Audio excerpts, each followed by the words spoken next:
अक्सर व्यक्ति गलतफहमी में जीता है, सुख और शांति को एक ही समझ लेता है, लेकिन सुख और शांति में बड़ा भेद है, बड़ा फर्क है, अंतर है। सुविधाओं से हमें सुख मिलता है, वस्तुओं से हमें सुख मिलता है। जैसे कंकड़ या पत्थर पर बैठना पड़े तो आदमी कहता है बड़ा कष्ट है, इस पर नहीं बैठ सकते। गद्दे मिल जाएं बैठने के लिए तो हम कहते हैं बड़ा सुख मिल रहा है। गर्मी का समय है, पंखा भी नहीं है तो हमें कष्ट होता है, और कहीं एसी या कूलर मिल गया हम कहते हैं बड़ा सुख मिल रहा है। गाड़ी मिल गई हम कहते हैं बड़ा सुख मिल रहा है। भोजन में बढ़िया बढ़िया व्यंजन मिल गया हम सोचते हैं सुख मिल रहा है। सोने के लिए बढ़िया बिस्तर मिल गया हम सोचते हैं हमें सुख मिल गया। जीवन जीने के तमाम सुविधाएं जब हमें मिलती है तो हमें लगता है हमें सुख मिल गया, परंतु वो सुख क्षणिक होता है, उसको हम शांति का नाम नहीं दे सकते। सुख का संबंध ही हमारे शरीर से है और शांति का संबंध आत्मा से है। सुख का संबंध शरीर से है, शांति का संबंध आत्मा से है।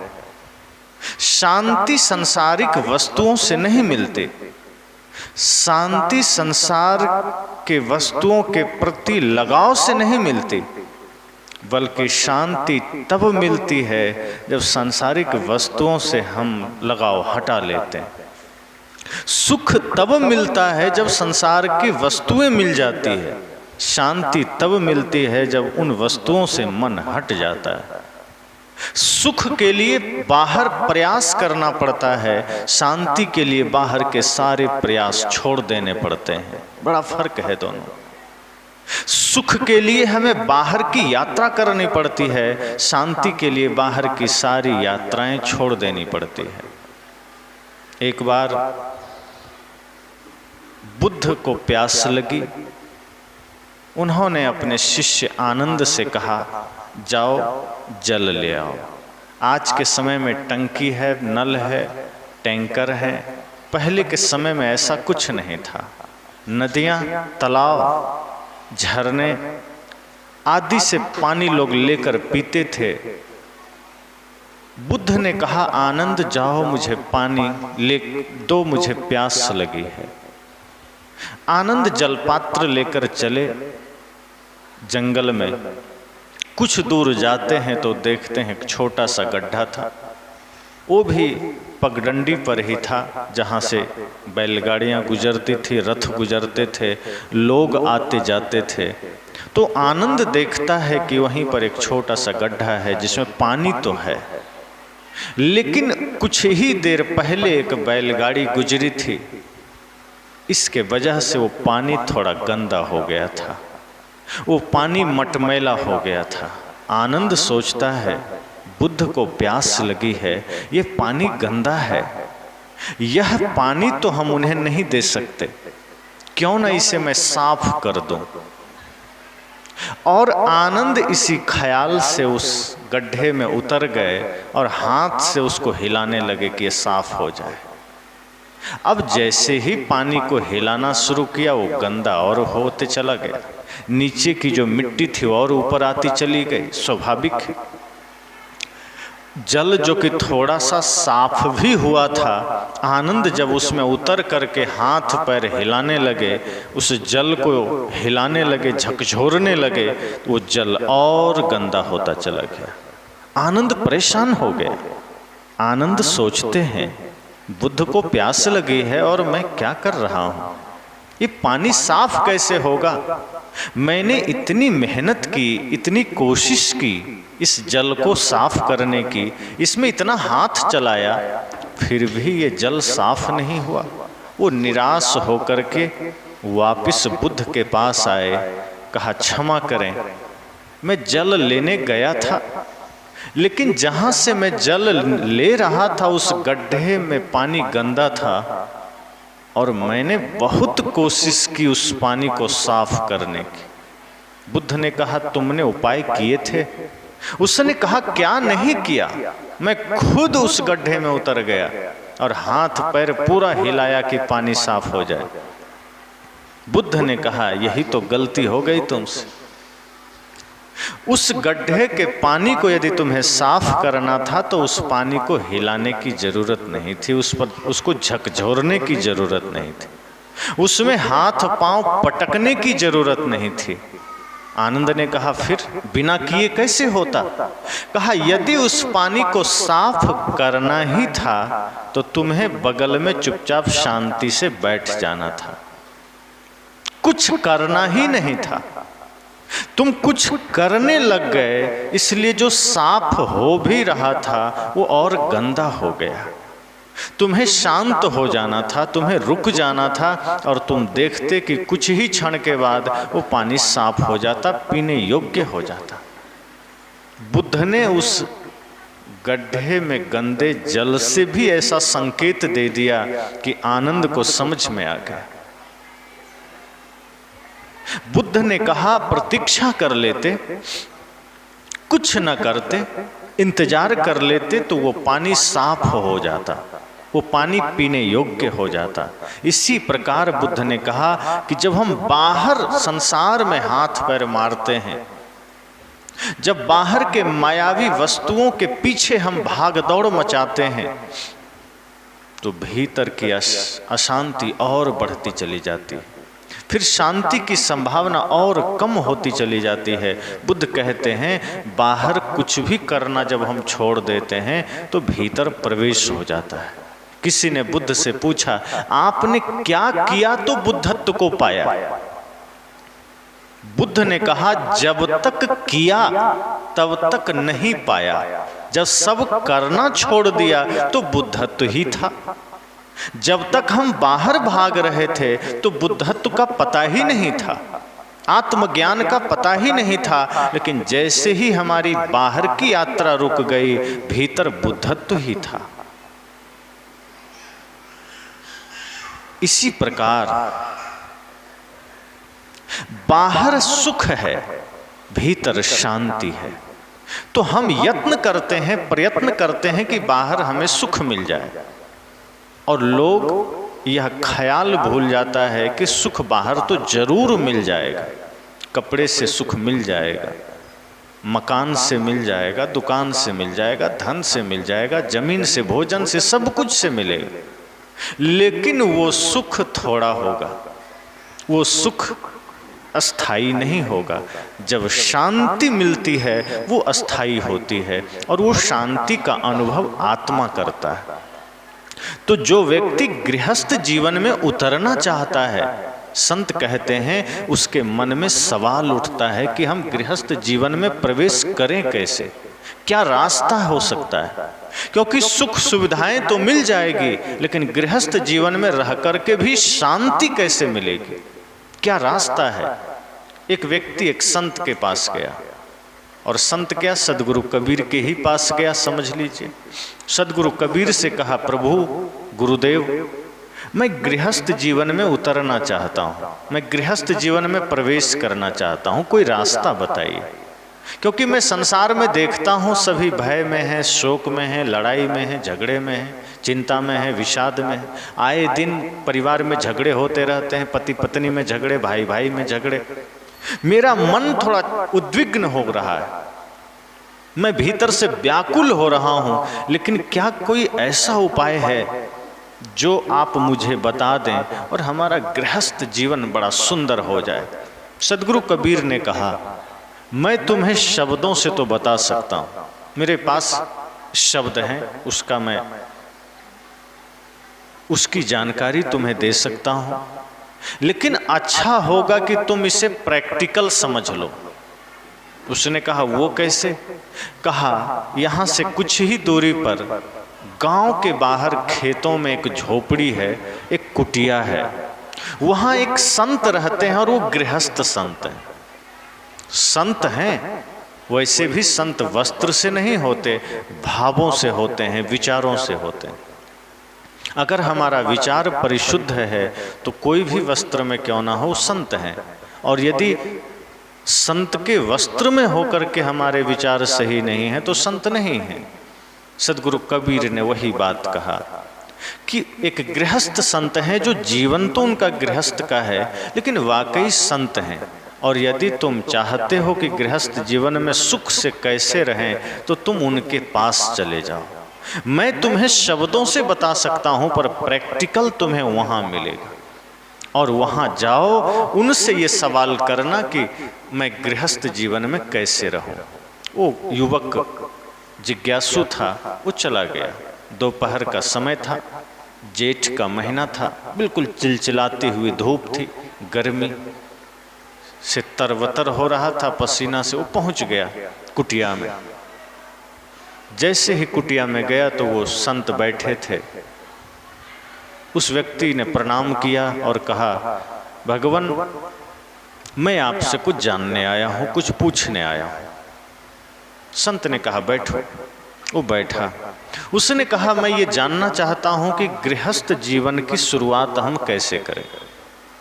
चूंकि हम गृहस्थ जीवन में जाना चाहते हैं, लेकिन आप कोई रास्ता बताएं जिससे हमारा गृहस्थ जीवन दुखद ना हो, हम सुख से कैसे जी सकें, शांति से कैसे जी सकें। संत ने कहा अच्छी बात है, बैठो, अभी तो आए हो, बाद में इस पर चर्चा हो जाएगी, अभी बैठो। उसने कहा अभी बैठो, पहले कुछ चाय पानी तो हो जाए, अभी तो आए हो, बैठो। युवक बैठ गया और संत ने अपने भीतर कुटिया में अपने धर्म पत्नी को आवाज दिया और उन्होंने कहा लालटेन जला के ले आओ। समय क्या था? दोपहर का, गर्मी का महीना, चिलचिलाती हुई धूप, चारों तरफ उजाला ही उजाला। और जैसे उस संत ने अपनी पत्नी से कहा लालटेन जला कर ले आओ, उस युवक को लगा कहीं मैं गलत जगह तो नहीं आ गया। जेठ का महीना है, दोपहर का समय है और ये संत लालटेन जलाकर लाने कह रहे हैं, कहीं ये पागल तो नहीं है। वो भीतर ही भीतर सोचने लगा और तभी क्या देखता है कि सच में उनकी धर्म पत्नी लालटेन जला के ले आई, कुछ बोली ही नहीं। अब ये सोचता है लगता है मैं पक्का पागल खाने में आ गया। ये तो पहले ही पागल नजर आ रहा था, इनकी धर्म पत्नी तो और पागल है। कम से कम सवाल तो करना चाहिए कि अभी लालटेन क्या करोगे, पूछना तो चाहिए। वो भी चुपचाप लेके आ गई। अब ये सोचता है इन पागलों के बीच कहीं मैं मुश्किल में ना पड़ जाऊं, इसलिए अच्छा हो कि मैं चल देता हूं, सवाल तवाल छोड़ो। वो कहा अब मुझे जाने की इजाज़त दीजिए। संत ने कहा अभी तो आए हो, बैठो, कम से कम कुछ दूध तो पी लो। फिर उन्होंने अपनी पत्नी से कहा 2 कटोरे में दूध ले आओ। उनकी पत्नी दूध 2 कटोरे में लेकर आई, एक संत को दिया, एक उस युवक को दिया। संत जैसे कटोरा उठा करके मुख से लगाए और एक ही श्वास में पूरा कटोरा का दूध पी गए। और वो युवक जैसे ही एक घूंट लिया पूरा फेंक दिया, थू थू करके सब दूध फेंक दिया। हुआ ये था कि दूध में गलती से चीनी के जगह बहुत ज़्यादा नमक पड़ गया था। अब वो पिया ही नहीं जा सकता था, पर संत उसको एक ही घूंट में पी गए, एक ही श्वास में पी गए और वो युवक एक घूंट भी ना पी सका। अब उसे पक्का पता चल गया। अब उसने कहा ये पक्का ये महात्मा पागल है, जो दूध में नमक पड़ा हुआ है, जिस दूध का एक घूंट भी मैं अंदर न ले सका, ये कैसा राक्षस है, पूरा कटोरा पी गया। कहा पक्का पागल है और इसकी पत्नी भी पागल है। वो सोच रहा है कबीर साहब भी कहाँ भेज दिया हमको। वो सोचने लगा, लगता है कबीर साहब अपना पिंड छुड़ाने के लिए मुझे इन पागलों के बीच भेज दिए। और संत बिल्कुल पी लिए। संत ने कहा दूध पी लिया? वो कहा नहीं, हम नहीं पी सकते। और वो पिया ही नहीं, छोड़ दिया। उसके बाद कहा बस अब इजाज़त दीजिए, बहुत हो गया, अब मैं चलता हूँ। संत ने कहा अरे क्यों? कहा बस बस हो गया। कहा तुम तो कुछ पूछने आए थे। कहा रहने दीजिए, हो गया। वो सोच रहा है मैं कहीं ज़्यादा देर रुका तो कुछ दिक्कत ना हो जाए पागलों के बीच में। पागल से लोगों को डर बड़ा लगता है। तब उसने कहा अब मैं चलता हूँ। संत ने कहा तुम जा सकते हो, उसने कहा हाँ क्यों नहीं, क्योंकि मैं जो जानने आया था उसके बारे में तो आपने कुछ कहा ही नहीं, ना जाने क्या क्या पागलों जैसी हरकत करने लगे। संत ने कहा तुम जो जानने आए थे उसी का उत्तर मैं दे रहा था। उसका दिमाग चकरा गया। कहा उत्तर दे रहे थे आप तो पागलों जैसी हरकत कर रहे थे। कहा तुम्हें सदगुरु कबीर साहब ने भेजा था ना, अगर तुम्हें शब्दों से ही जानना होता तो वो स्वयं बता देते। वो प्रैक्टिकल के लिए भेजे थे, मैंने शब्दों से कुछ नहीं कहा, मैंने प्रैक्टिकल में तुम्हें समझा दिया कि गृहस्थ जीवन में कैसे जीना है। अब उसका दिमाग चकराया। कहा ये क्या बात हुई, इतनी बातें हो गई, इतनी घटनाएं घट गई, सब कुछ तो पागलपन जैसा था, सब कुछ तो बिल्कुल हिसाब किताब का था ही नहीं, ये कैसे उत्तर मिल गया। वो बैठता है। कहा बताइए क्या उत्तर मिल गया। कहा देखो पहली बात, दोपहर का समय है, तुम जानते हो, मैं भी जानता हूँ, हमारी धर्मपत्नी भी जानती है, फिर भी मैंने जानबूझकर कहा लालटेन लेकर आ जाओ। उसने सवाल नहीं किया। पहली सीख जीवन की यही है कि यदि पति पत्नी एक साथ रहना है तो यदि पति ने कुछ कहा तो पत्नी का धर्म है बिना सवाल किए प्रस्तुत कर दे। अगर सवाल किया तो समर्पण का मतलब क्या रहा, प्रेम का मतलब क्या रहा। वैसे भी पति और पत्नी मिलकर एक होते हैं, इसलिए आधे वसे पुरुष आधे वसे जोय। एक पुरुष और स्त्री जब गृहस्थ जीवन में जाते हैं तो दोनों मिलकर पूर्ण कहलाते हैं। संत ने कहा यदि वो मेरी बात की अवहेलना कर देती तो मतलब ही क्या होता, लेकिन उसने सवाल नहीं किया, जो मैंने कहा तुरंत लाके दे दिया। अभी तो आज के समय में अगर पति कह दे मुझे एक गिलास पानी लाओ, प्यास लगी है, तो पत्नी कहती अभी तो पिया था, इतना जल्दी प्यास लग गया, अपने से पी लो। संत ने कहा लेकिन हमारी पत्नी ने देखा, सवाल ही नहीं किया। तो पहली सीख हमारे तरफ से यह है कि मैंने कुछ गलत भी किया तो पत्नी ने सवाल नहीं किया, वो हमारा सपोर्ट की, ताकि मुझे समझ में आ जाए कि मैं गलत किया, लेकिन पत्नी ने उसका विरोध नहीं किया, अपने शब्दों से विरोध नहीं किया, उसने समर्पित होकर के हमें सहयोग दिया। और दूसरी सीख, उसने जब दूध बनाया उसमें गलती से नमक पड़ गया, जानबूझ के नहीं डाला था, मैंने कुछ नहीं कहा, पूरा दूध मैं पी गया। इससे क्या हुआ कि जब वो वही दूध पिएगी तो उसको आभास होगा कि हमने कैसा दूध पिला दिया अपने पति देव को, और वो गुस्सा भी नहीं हुए और वे नाराज भी नहीं हुए, फिर उसकी श्रद्धा बढ़ जाएगी। तो एक चीज अगर मैंने सहा तो उसने भी सहा। पारिवारिक जीवन का रहस्य यही है कि एक कदम आप चलो, एक कदम आपकी पत्नी चले। उस युवक को संत ने कहा कि जब दोनों ओर से समर्पण का कदम बराबर चलेगा कभी झगड़ा नहीं होगा। अगर कभी तुम गुस्से में हो वो शांत होकर के सह ले, अगर कभी वो उद्वेग में हो तुम झुक जाओ। ऐसा नहीं कि तुम पति हो तो तुम अकड़ कर जियो, ऐसा नहीं कि तुम पति हो तो स्वयं को भगवान समझ लो। पत्नी भी भगवती का रूप है, उन्हें भी भगवती समझो, उन्हें भी देवी समझो, उनके भी भावनाओं का आदर करो, उनके भी विचारों का कद्र करो। और जब एक दूसरे के भावनाओं का समर्पण से कद्र करोगे, एक दूसरे के विचारों को पूर्ण श्रद्धा से कद्र करोगे, वो जीवन विवाद रहित हो जाएगा। क्योंकि भारत में पत्नी को धर्मपत्नी कहा गया और हमारे ऋषियों ने पति को धर्मपति कहा। इसका अर्थ इतना ही होता है कि यदि कभी पति का कदम बिगड़ जाए तो धर्म पत्नी का कर्तव्य है उसे रास्ते पे ले आए, उसे संभाल ले। कभी पत्नी का कदम बिगड़ जाए तो पति उसे रास्ते पे ले आए। इसी को धर्म पत्नी और धर्मपति कहा। भारत के अलावा किसी देश में नहीं कहा जाता धर्म पत्नी और धर्मपति। ये धर्म शब्द बड़ा महत्वपूर्ण है। अगर पत्नी और पति में धर्म जुड़ गया है, इसका मतलब वो अर्थ बड़ा गहरा हो गया है, इसका मतलब उसका अर्थ बड़ा विराट हो गया है, इसका मतलब दोनों की जिम्मेदारी बड़ी बढ़ गई है। एक पति पत्नी सिर्फ गृहस्थ जीवन ही नहीं जीते, एक पति पत्नी अपने गृहस्थ जीवन में सन्यास का नींव भी डालते हैं, क्योंकि जो सन्यासी है वो भी तो गृहस्थ जीवन से ही आते हैं, वो भी तो किसी माँ बाप से ही जन्म लेते हैं।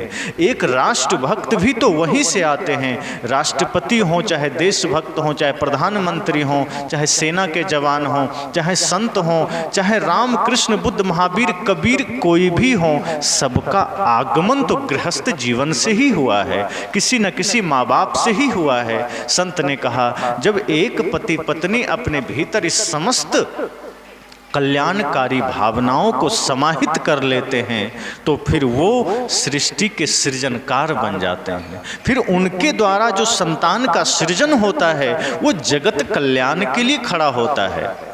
अगर हम इन भावों को लेकर के संतान को जन्म दे रहे हैं तो वही संतान श्रवण कुमार बन सकता है। अगर इन भावों के साथ पति पत्नी अपने संतान को जन्म दे रहे हैं तो वही संतान भगत सिंह का रूप ले सकता है, वही संतान नेताजी सुभाष का रूप ले सकता है, वही संतान राम कृष्ण बुद्ध महावीर का रूप ले सकता है। संत ने कहा जब एक पति पत्नी अपने भीतर यही विनम्रता, यही समर्पण, यही भावना, यही प्रेम को धारण कर लेता है तो फिर आपके आंगन में जो संतान का आगमन होता है वो साधारण नहीं होता, वो सहज नहीं होता, वही संतान असाधारण बन जाती है। फिर उसी के भीतर अनंत संभावनाएं समाहित होती है। संत ने कहा इसलिए ये सीख जरूरी है कि हम गृहस्थ जीवन को इस भांति जिए। अगर इस भांति जिएंगे तो गृहस्थ जीवन में भी जनक विदेह कहला गए। ऐसा नहीं कि वहाँ शांति मिल नहीं सकती, बस वहाँ तप ज़्यादा है, वहाँ श्रम ज़्यादा है, तपस्या ज़्यादा है। एक गृहस्थ जीवन में जीने वाले व्यक्ति का जीवन चारों तरफ न जाने कितने विसंगतियों से घिरा होता है, कितनी प्रतिकूलताओं से घिरा होता है, कितने सारे विषम परिस्थितियों से घिरा होता है। उसमें अपने को स्थिर रख करके और धर्म का अनुसरण करना, न्याय का अनुसरण करना, सत्य अहिंसा प्रेम करुणा का अनुसरण करना, ये तप ही तो है, तपस्या ही तो है। और जब इस तरह से हम गृहस्थ जीवन में जीते हैं तो स्वयं तो आनंदित होते ही हैं, फिर जो बच्चे होते हैं वो भी साधारण नहीं होते। मैंने कहा फिर वो युग बदलने वाला होता है, वो इतिहास बदलने वाला होता है, वो समाज व राष्ट्र के लिए गौरव बन जाता है। इसलिए इस अवसर पर सब कोई यह संकल्प ले सकें कि यदि गृहस्थ जीवन में हैं या कोई जाना चाहता है या पहले से हैं तो हमारे जीवन में ऐसे ही सूत्र हों, ऐसे ही साधना के शब्द हों, ऐसे ही आदर्श हों जिसके द्वारा हम अपने गृहस्थ जीवन को सुंदर बना सकें, पवित्र बना सकें और समाज के लिए कल्याणकारी बना सकें। चूँकि यह राष्ट्र, यह भूमि, यह संपूर्ण जगत में हम भी एक इकाई हैं, हमारा भी दायित्व है। इस सृष्टि में अगर हम आए हैं तो हम सबका भी एक कर्तव्य है कि हम भी कुछ योगदान दे सकें। आपने सुना है गीत, वैसे तो फिल्म का है लेकिन ज्ञान भरा है। मधुवन खुशबू देता है, सागर सावन देता है, जीना उसका जीना है, जो औरों को जीवन देता है, मधुवन खुशबू देता है। कहा ये संपूर्ण जगत दे रहा है। वृक्ष अपना फल और छाया दे रहे हैं, ऑक्सीजन दे रहे हैं, नदियाँ जल दे रही है, वायु हमें प्राण दे रहे हैं, सूरज हमें ऊर्जा दे रही है। फिर क्या कहा?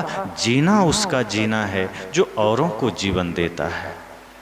इस सृष्टि में अगर ये संकल्प हमने कर लिया कि हमारा जीना तभी सार्थक है जब हम भी किसी के जीवन के कारण बन सकें, जब हम भी किसी के आंसू पोंछने में सहायक बन सकें। ये जीवन तभी सार्थक है जब हम किसी के मुस्कुराहट की वजह बन सकें।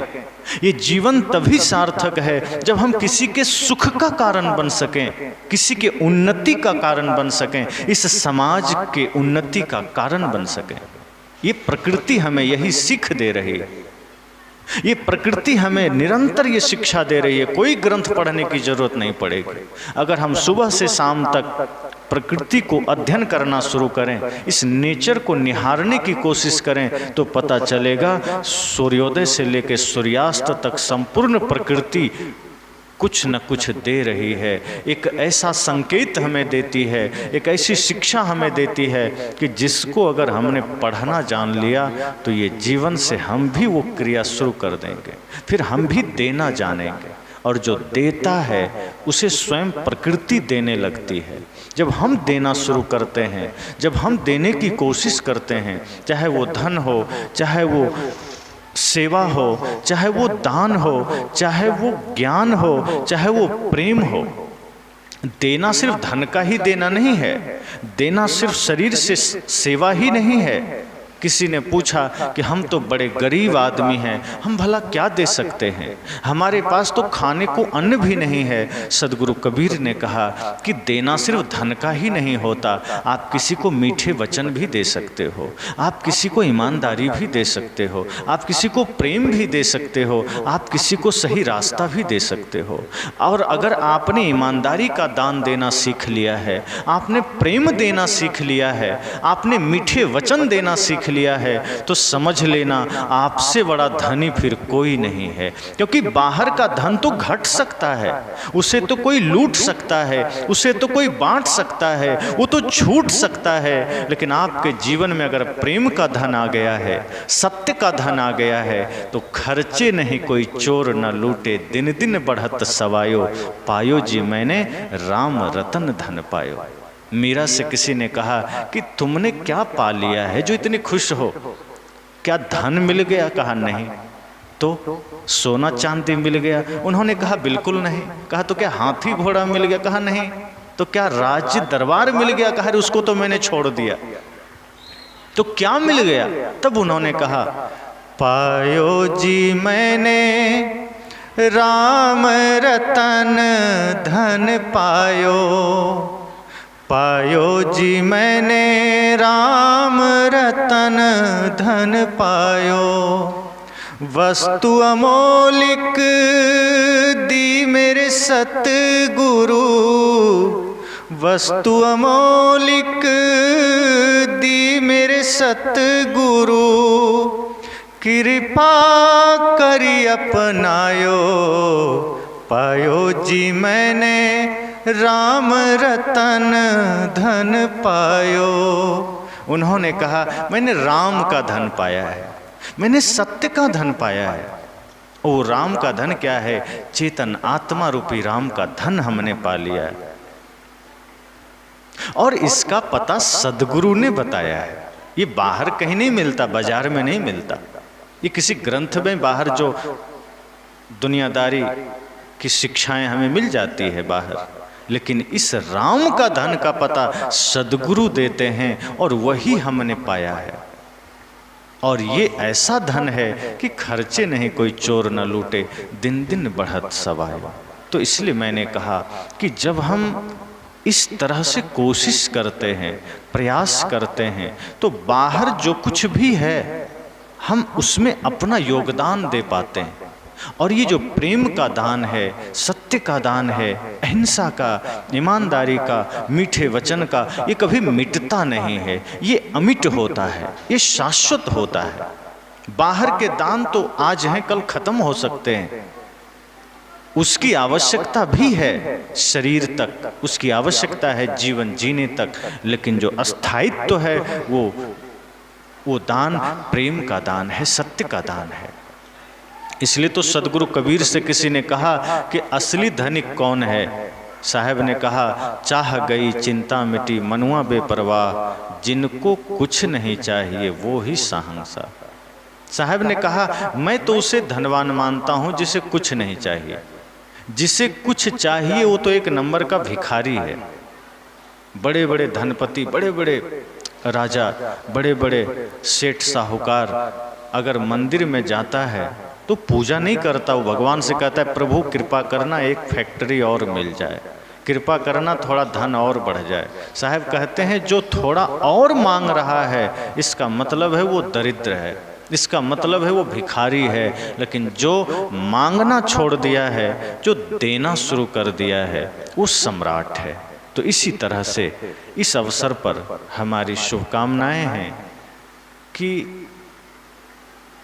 हमारे आदरणीय लीलाराम जी की भतीजी की सगाई है, तो उनके जीवन में भी ऐसे ही ज्ञान के सूत्र का प्रादुर्भाव हो।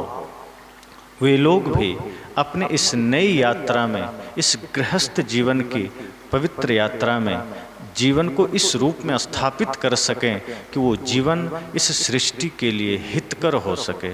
हमारे जीवन से वो भाव उठ सके कि हम किसी के आंसू का कारण न बने, किसी की खुशी का कारण बन सकें, इस सृष्टि में विध्वंस का कारण न बन सकें, उत्सर्जन और विकास का कारण बन सकें। हमारे द्वारा अगर निर्माण न हो सके कुछ तो विनाश का कारण न बने। हम ऐसी कोशिश करें, ऐसा संकल्प लें। तो यही मंगल कामना करते वाणी को विराम देता हूँ।